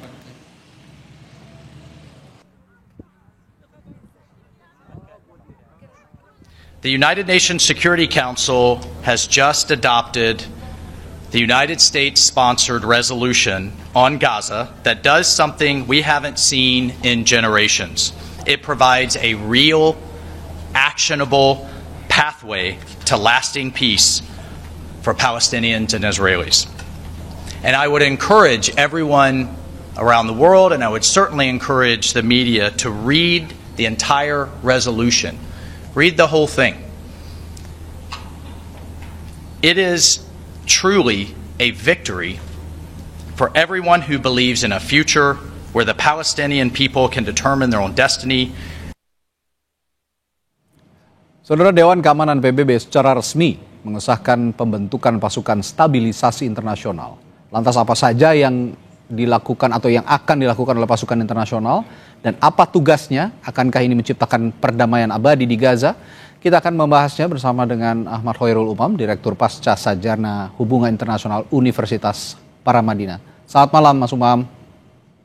Selamat malam Mas Reddy. Baik, Mas Umam, kalau bicara pasukan perdamaian lewat International Stabilization Force ya, ISF, yang dibentuk oleh PBB dan atas restu dari Presiden Amerika Serikat Donald Trump. Ini Anda melihatnya murni kemanusiaan untuk perdamaian di Gaza atau jangan-jangan ada agenda geopolitik yang perlu dicermati? Ya, tentu memang tidak mudah Mas Reddy, bahwa ini memang menjadi sebuah langkah yang cukup spekulatif. Bagaimana kemudian nanti akan bergerak ke depan. Tetapi sebagai sebuah upaya untuk menghadirkan perdamaian di Gaza, tentu ini patut untuk diapresiasi, yaitu U.S.-led peace architecture dalam konteks post-war governance. Maka hadirnya ISF tadi, International Stabilization Force, memang kemudian diharapkan bisa melakukan proses penciptaan ya perdamaian di fase awal, meskipun sebenarnya kemudian tentu responnya, reaksinya ini tidak mudah. Karena bagaimanapun juga dari sisi Israel sendiri juga menyatakan sikapnya yang tegas untuk tidak menerima beberapa hal di dalam konteks kehadiran ISF ini, dan juga Hamas sendiri juga menyampaikan bahwa ini sebagai sebuah US-led peace architecture yang sifatnya dipaksakan. Artinya dalam konteks teknis di lapangan, ASF ini juga berhadapan atau berpotensi berhadapan bukan hanya dalam konteks bagaimana kemudian Israel seringkali ya melampaui batas dalam menerjemahkan aturan-aturan hukum internasional, tetapi juga berpotensi berhadapan dengan Hamas sendiri yang per sekarang menolak untuk melakukan disarmament atau pelucutan senjata. Maka di level ini memang tidak mudah. Dan selain itu Mas Reddy, terkait dengan Board of Peace yang tampaknya akan diketuai langsung oleh Presiden Trump, tampaknya ini kemudian juga bisa menciptakan kebingungan tersendiri ya, karena ekspektasi dunia Islam, ekspektasi termasuk komunitas Eropa untuk menghadirkan two-state solution dalam resolusi ini memang tidak begitu clear. Maka statement yang tadi kalau misal kita baca, memang ada betul terminologi independent Palestine, ada juga pathway to Palestine self-determination and statehood. tetapi memang dalam pembahasan yang cukup berbelit, dan itu tampaknya menjadi sebuah pola diplomasi yang dilakukan oleh Amerika Serikat untuk meredam ketegangan di dalam politik domestik Israel itu sendiri. Jadi memang dinamikanya cukup light di sana, Mas Freddy. Tapi dalam konteks politik internasional misalnya Mas Umam, menurut Anda apa makna ketika Dewan Keamanan PBB akhirnya sepakat mengirim pasukan ke Gaza? Padahal sebelumnya kan selama ini banyak usulan tersendat oleh veto. Ya, memang ini diakui atau tidak menjadi sebuah wajah baru yang seolah kemudian menunjukkan warna yang berbeda dari pendekatan multilateralisme. Karena selama ini PBB dianggap gagal dalam menciptakan sebuah komitmen konkret dalam upaya penyelesaian konflik di Gaza. Dan per hari ini justru menunjukkan komitmen yang cukup solid. Memang ada political will of the top political leader di dalam konteks sistem atau struktur politik internasional. Dalam konteks ini adalah Presiden Amerika Serikat, Donald Trump. Maka kemudian 13 berbanding 0, meskipun memang ada Rusia dan juga China yang memilih abstain, tetapi abstainnya China dan Rusia itu kemudian secara tidak langsung memberikan ruang yang terbuka bagi UNSC, United Nations Security Council, untuk mengeksersis keputusan ini. Memang tidak mudah karena bagaimanapun juga tantangannya cukup beragam, tetapi sebagai sebuah langkah awal menuju hadirnya perdamaian, menuju hadirnya two-state solution, tentu upaya untuk menghadirkan ISF di tengah ruang konflik yang selama ini betul-betul sulit untuk diredam, ini menjadi langkah maju yang harus diapresiasi. Memang Mas Reddy, kita tidak banyak pilihan, tetapi sebagai sebuah fakta keputusan, ini adalah langkah positif yang patut diapresiasi bersama. Baik, nah saya masuk ke ISF lagi. Bagaimana mandat ISF ini bisa selaras dengan prinsip-prinsip piagam PBB misalnya? Khususnya pasal 24 kalau saya baca ini tentang tanggung jawab Dewan Keamanan dalam menjaga perdamaian internasional. Toh selama ini Dewan Keamanan bertugas untuk menjaga perdamaian dunia. Ya, oleh karena itu memang betul-betul harus diletakkan pada satu basis hukum internasional yang memang mengikat. Itu yang kemudian disampaikan oleh Menteri Luar Negeri Palestina berharap bahwa putusan ini diharapkan bukan hanya berhenti pada level resolusi di tingkat PBB, tetapi memang betul-betul bisa diikat dalam konteks hukum internasional yang harus dijalankan, baik itu oleh ISF sendiri, termasuk oleh otoritas Israel dan juga otoritas Palestina. Dalam konteks ini di wilayah Gaza adalah Hamas itu sendiri. Nah, kalau misal kemudian itu bisa dilakukan, tentu langkah pengkondisian itu bisa terjadi sebagai bagian dari demilitarization zone. Nah, kalau misal kemudian tantangannya tadi ketidakpercayaan, kemudian terjadi eskalasi, dan kemudian tidak ada backup hukum dan aturan yang memadai, itu yang kemudian seringkali menciptakan distabilitas yang justru bisa mengakibatkan banyak hal. Ya, tantangannya memang distrust ya. Pertanyaan saya sebelumnya tadi berkaitan dengan pertanyaan saya sekarang. Jangan-jangan misi ini alih-alih untuk menciptakan perdamaian di jalur Gaza, tadi Anda sudah menyinggung juga Mas Umam bahwa masing-masing pihak saling kekeh gitu ya, saling bersikukuh bahwa Hamas tidak mau melucuti senjatanya, Israel pun demikian. Nah, menurut Anda apakah misi ini justru akan menciptakan perdamaian atau malah intervensi yang berisiko membuka babak baru konflik di jalur Gaza? Ya, ini setidaknya ya memberikan ruang baru. Kalau misal kemudian potensi hadirnya babak konflik baru di tingkat Gaza, memang berpotensi tercipta karena ada satu entitas baru yang bernama ISF yang kemudian berhadapan pada ketidakdisiplinan. Dalam konteks ini bisa jadi Israel atau bisa jadi Hamas.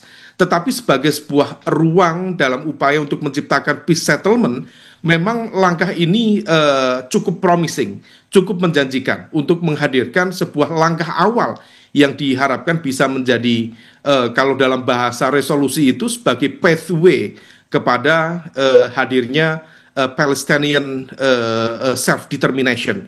Nah, karena kalau misal kemudian tidak ada stabilitas, tidak ada perdamaian, tidak ada rekonstruksi ulang pasca perang kemarin, maka menjadi sangat absurd kalau misalnya kemudian kita bicara two-state solution atau bicara tentang self-determination. Maka dalam gambar besar, dalam konteks struktur politik internasional, ini merupakan ruang yang cukup baik, meskipun dalam perspektif China dan juga Rusia termasuk dalam perspektif Hamas, ini adalah sebuah cara yang dalam tanda kutip agak dipaksakan oleh Amerika Serikat. Tetapi masyarakat internasional tentu tetap melihat, meskipun ini sifatnya agak dipaksakan, karena Cina dan Rusia mengaku mereka tidak sama sekali tidak membaca atau tidak tahu bagaimana susunan prinsip-prinsip di dalam resolusi itu, sehingga tidak sempat membahas secara lebih detail. Tetapi sebuah gambar besar, tentu ini bisa menghadirkan sebuah prekondisi, jadi prakondisi bagi hadirnya perdamaian yang lebih menjanjikan di Gaza ke depan, Mas Reddy. Perdamaian yang lebih menjanjikan, tapi terlebih Dewan Keamanan PBB juga harus memiliki indikator keberhasilan yang dipegang agar misi ini tidak menjadi sekedar simbolik saja, tapi benar-benar memulihkan keamanan dan kondisi kemanusiaan di jalur Gaza. Baik, terima kasih Ahmad Khairul Umam, pakar hubungan internasional, telah berbagi perspektifnya malam hari ini di Sapa Indonesia Malam. Sampai jumpa lagi. Selamat malam, Mas Umam. Terima kasih, Mas Reddy. Saudara, setelah jeda kami punya bahasan lainnya. Dugaan korupsi kereta cepat WUS, KPK dalami dugaan tanah negara dijual lagi ke negara. Sesaat lagi di Sapa Indonesia Malam.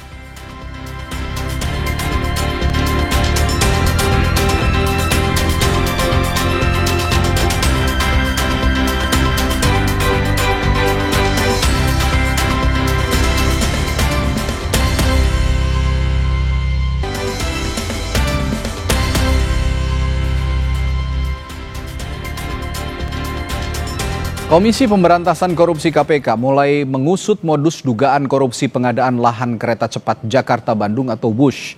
Di antaranya dugaan negara membeli kembali tanah yang dijual untuk pembangunan proyek WUS.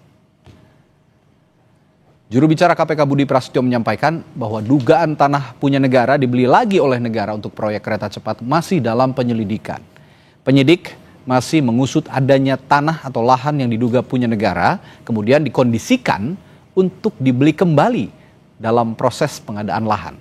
Dalam pengondisian seperti itu, Komisi Pemberantasan Korupsi juga terus menelusuri apakah memang ada markup dana atau tidak. Kami masih terus mendalami informasi-informasi yang kami peroleh, baik di lapangan maupun dari permintaan keterangan kepada para pihak. Ya, jadi nanti kita akan terus menelusuri adanya tanah-tanah yang diduga punya negara kemudian dijual kembali gitu ya dalam proses pengadaan.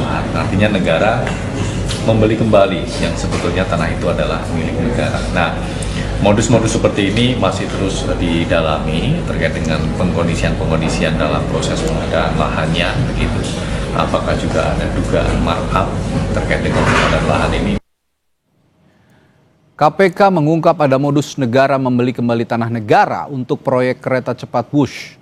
Modus ini masih didalami dalam proses penyelidikan di KPK. Namun yang jadi pertanyaan, apakah modus negara beli tanah negara ini pernah terjadi sebelumnya atau malah ini modus baru untuk penggelapan uang proyek?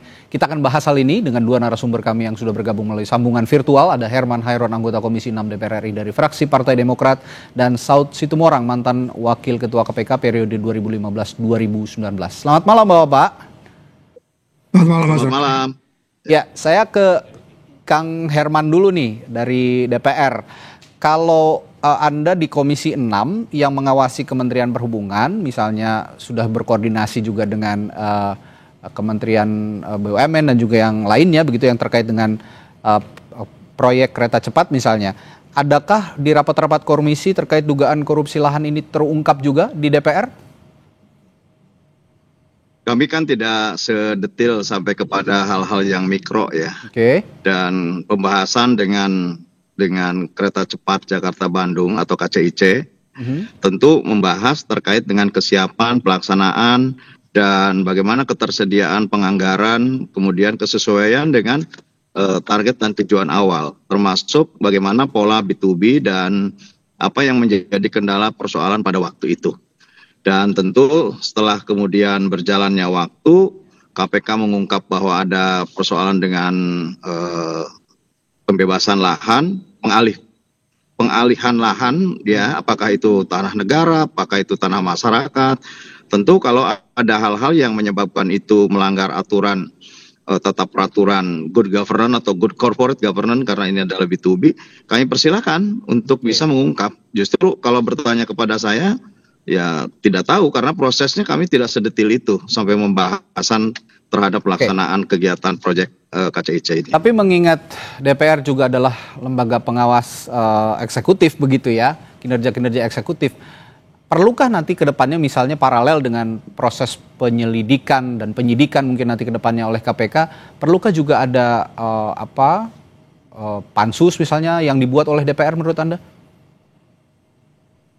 Ya tentu kalau nanti banyak hal yang mengakibatkan banyak persoalan dalam usia, bisa saja. Dan bahkan kami kan dulu juga pada waktu terjadinya cost overrun, karena persoalan keterlambatan penyelesaian proyek kereta api, pembebasan lahan, dan lain sebagainya, itu pun kami langsung meminta untuk pemeriksaan dilakukan oleh BPKP.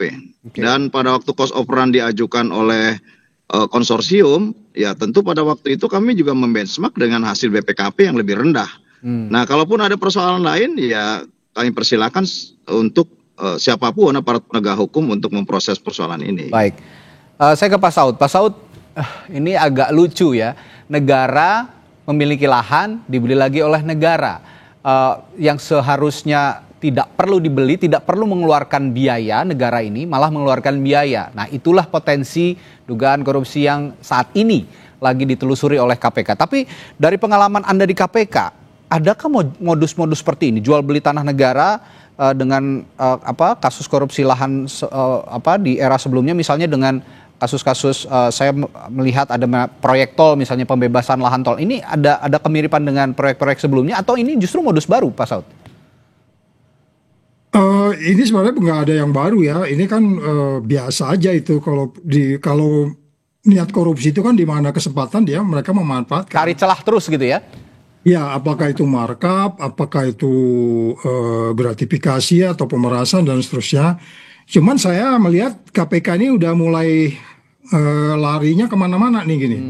Karena ini kan kalau kita lihat bagaimana WUS ini mulai didesain ya tahun 2000, katakanlah 2000 sebelum 2015, 4 tahun di depannya berarti hampir 2000 sebelum SBY selesai itu sudah mulai dirancang. Kemudian terjadi apa yang disebut sebagai setelah Jepang melakukan penelitian hampir 5 tahun, kemudian mereka sudah menawarkan 0,1%, kemudian pindah ke Cina jadi 2%. Jadi ini korupsinya bukan soal pembebasan tanah ini, Mas.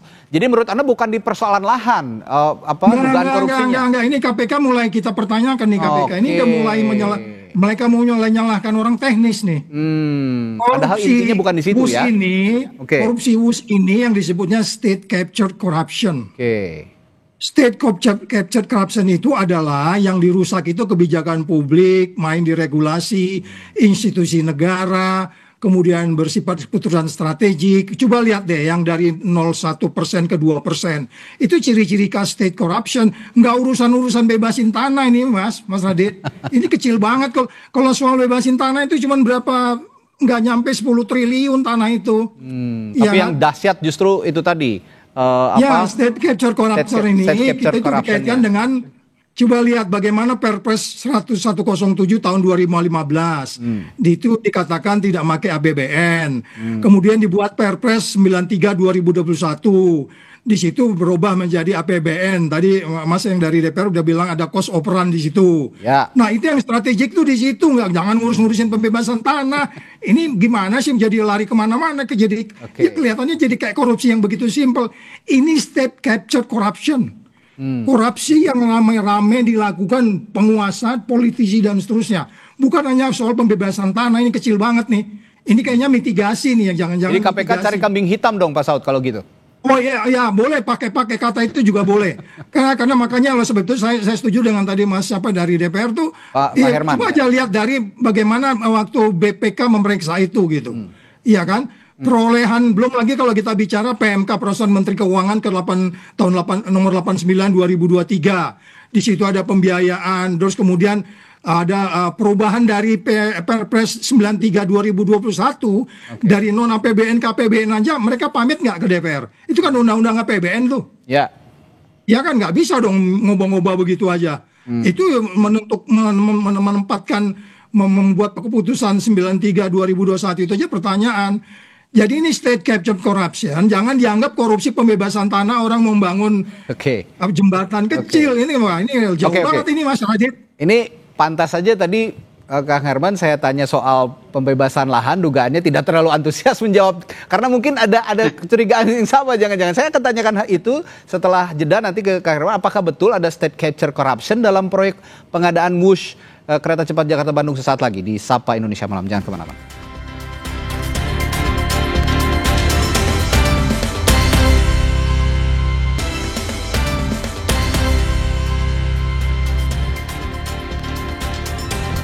Kembali lagi di Sapa Indonesia Malam, masih berbincang soal dugaan korupsi di proyek kereta cepat WUSH. Kalau tadi di segmen pertama, segmen sebelumnya, dugaannya kalau kata KPK katanya dugaan pembebasan lahan, korupsinya ada di situ. Tapi ternyata kalau kata Pak Saud, bukan di situ intinya. KPK mencari kambing hitam. Nah, saya tadi juga bertanya di awal oleh pertanyaan yang sama kepada Kang Herman, tapi sepertinya tidak terlalu antusias menjawab. Jangan-jangan Kang Herman juga punya kecurigaan yang sama bahwa sebenarnya bukan masalah pembebasan lahan.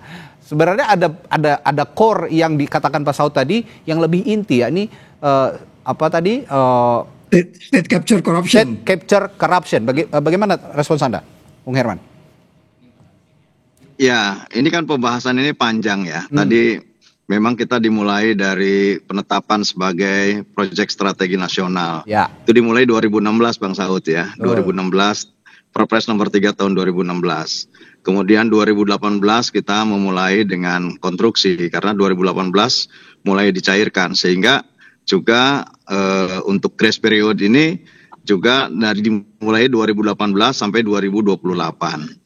Nah, ini kan persoalannya semuanya tidak sesuai rencana gitu. Nah, kalau tidak sesuai rencana juga apakah termasuk dalam penyalahgunaan kewenangan dan lain sebagainya? Tentu saya tidak masuk dalam area itu. Yang kedua, pada setiap kali tahapan proyek ini berlangsung, kami selalu mengingatkan untuk selalu dalam pemeriksaan BPK atau BPKP. Dan bahkan begitu kami dorong BPK dulu lebih baik ke BPKP, ya kami setuju ke BPKP. Pada waktu terjadinya cost of run. Dan keterlambatan yang kemudian mengakibatkan biaya tinggi juga sebetulnya ini berkaitan dengan lahan, dengan pembebasan lahan gitu. Nah, kalau dijadikan bahwa ini menjadi temuan KPK dan menjadi pintu masuk, saya kira ya silahkan. Dan kalau pada akhirnya juga merembet kepada nilai bunga dan lain sebagainya, kan ini bisa ada pembanding. Karena pembanding sebelumnya kan Jepang sebetulnya yang sudah berminat. Nah, ini yang menurut saya tidak mau masuk dalam pembahasan persoalan ranah hukum. Silakan ini menjadi ranahnya aparat penegak hukum dan kami menghormatinya untuk apapun yang akan menjadi proses penyelidikan. Oke, jadi menurut Anda kalau proses pembebasan lahan ini ada dugaan korupsinya jadi pintu masuk untuk menyelidiki dugaan korupsi lainnya yang lebih besar dikatakan Pak Saud tadi ya sah-sah saja. Nah, tapi bicara soal untuk sebagai pembanding saja, bicara soal dampak finansial Pak Saud. Kalau tadi dikatakan soal pembebasan lahan, lalu sekarang sebenarnya ada state capture corruption yang nilai bancakannya justru lebih besar. Kira-kira berapa besar dampak finansial bagi negara jika memang terbukti state capture corruption yang Anda maksud tadi? Ya kan kita harus melihat kembali lagi waktu direncanakan 86T itu menjadi 114T, kemudian ada selisih 27T. Ya itu sangat naif kalau kita bilang itu hanya di tanah saja gitu loh. 27T loh itu. Iya kan? Oleh sebab itu kalau kita bilang komponen pembengkakan itu dikatakanlah di pembebasan lahan, tapi yang paling utama kan ada 4 yang lain. Kenaikan biaya konstruksi dan material, perubahan desain, biaya bunga dan seterusnya, potensi markup dan korupsi itu kan banyak, Mas. Itu yang saya bilang KPK jangan main kunci-kunci dulu. Oke ya lah pintu masuk seperti Mas Herman bilang tadi, silakan aja sehingga dimulai penyelidikan sehingga kemudian nanti itu kan akan kelihatan pasal 55-nya. Siapa yang merencanakan, siapa yang memerintahkan, siapa yang bekerja. Itu nanti kan ini ya, saya analisis karena kurang lebih ada 10 orang nih mulai dari presidennya waktu itu. Jadi sampai ke menteri-menterinya BUMN-nya. Ya, jadi ada rantai korupsi yang lebih luas dari sekedar pembebasan lahan. Nah, pertanyaan saya selanjutnya. Menurut Anda siapa aktor utama di balik modus ini? Swasta, birokrat, atau campuran, atau jangan-jangan politisi? Tergantung ininya, Mas. Kalau memang nanti pembebasan lahan itu kan ditekes orang-orang lapangan tuh. Itu mah mainnya di level BUMN. Tetapi kemudian nanti ada kickback kan nanti pasti ada perencanaan dari awal berapa persen segala macam. Itu yang mungkin nanti KPK harus mulai detail di situ. Yang menurut saya kalau memang mau agak lebih rapi karena kita kan ini mau melihatnya ke depan jauh ya. Coba dibaca lagi deh. Proyek ini kan sebenarnya tadi Mas Herman bilang di tahun 2000 berapa ya. Sebenarnya di era Pak SBY ini mimpi ini sudah ada. Ya, baik. Dan saya yakin pasti itu Presiden setelah SBY itu pasti ngomong, ya saya rencanakan proyek ini karena penelitiannya itu udah hampir 5 tahun loh, Mas. Baik. 5 tahun itu sebelum 2015 itu. Baik. 5 tahun itu semua titik-titik udah digambar itu. Dan namanya itu kereta api Jakarta Bandung, bukan kereta api Halim Kecamatan Padalarang, bukan. Ya. Jadi, ini kan yang sekarang ini Halim Kecamatan Padalarang, bukan Jakarta Bandung. Nah, jadi di situ aja udah kelihatan mensreanya gitu loh. Baik. Nah, jadi kesimpulannya adalah apakah KPK menjadikan ini pintu masuk to catch bigger fish? Ini yang kita nantikan bersama. Terima kasih Pak Saud dan juga Bung Herman sudah bergabung di Sapa Indonesia Malam. Kita jumpa lain waktu. Selamat malam. Saudara, setelah jeda kami punya informasi lainnya di Sapa Indonesia Malam. Densus 88 Polri disebut 110 anak dari 23 provinsi terpapar radikalisme lewat media sosial hingga game online. Sesaat lagi kami kembali.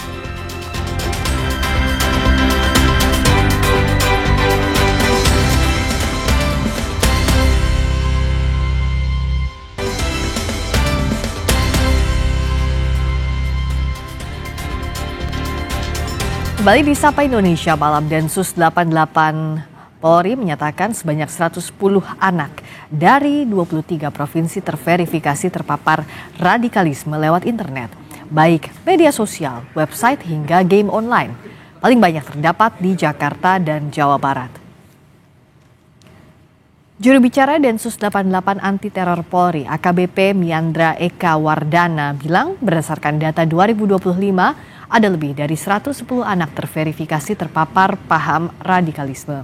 Angka itu tersebar di 23 provinsi di Indonesia, di mana Jakarta dan Jawa Barat tercatat memiliki angka tertinggi. Densus 88 juga telah menangkap 5 pelaku penyebar paham radikal di internet. Densus 88 juga meminta orang tua mengantisipasi adanya pola ajakan lewat internet pada anak-anak.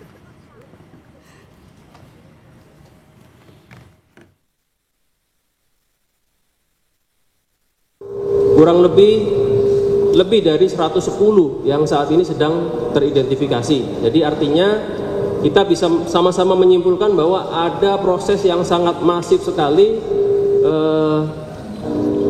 rekrutmen yang dilakukan melalui media daring. 2 jam sudah kita melalui kebersamaan di Sapa Indonesia Malam. Terima kasih telah menyaksikan. Saya Radi Saputro. Dan saya Friska Clarissa. Terima kasih. Sampai jumpa.